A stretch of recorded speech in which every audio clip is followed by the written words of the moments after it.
So for a long time, I've been talking about the felony that I have, and I wear it as a badge of honor. It's something that goes to show that even if you have a criminal history, you have felonies, you have things from your past, they don't have to hold you back. All of the things that I've been able to accomplish over the last 15 plus years of recovery are unbelievable. And I've been able to do those with a felony, with multiple misdemeanors.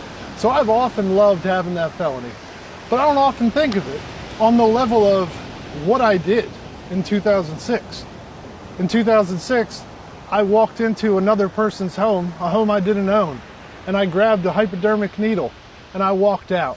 And an individual was home that day, an individual named Brenda, and I scared the living crap out of Brenda because she was not expecting me at her home. And shortly afterwards, the Macungie police took me, put me in handcuffs, and sent me to Lehigh County Prison. On that day, I would have told you it was the worst day of my life. Standing here now 15 plus years later, I can tell you it's one of the best days of my life because it set a train of circumstances in motion, a train of circumstances that led me right here to this very day on this beautiful beach in Myrtle Beach. And I wouldn't trade that for the world. So a lot of years have passed since the day that I committed that felony, that burglary, that thing that I've carried with me since 2006. And today, on January 2nd, 2023, I was sitting in Reagan National Airport in Washington, D.C. on a painful 2-hour layover. And I received a Facebook message from Brenda, the lady who owned the house that I walked into.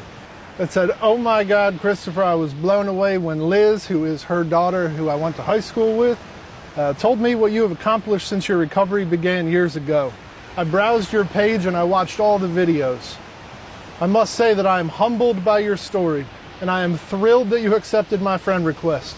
Please know that I am so very proud.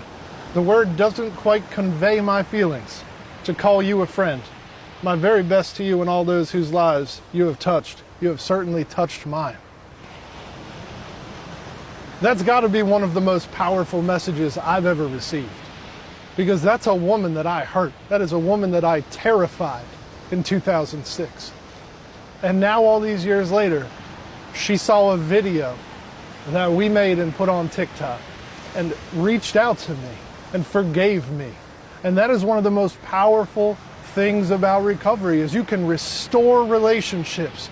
You can restore faith and hope in individuals that you've hurt. So if you're struggling today, and you've failed time and time and time again, absolutely do not be dismayed because each of these little struggles and bumps in the road that you're finding are leading you to your exact path of recovery, the path that I know you can take because I took it myself. And if I can do it, anybody can because I'm nothing special. I'm just a guy who made a lot of errors, followed a path of recovery, and lives an absolutely fantastic life. And I know that you can live that life too.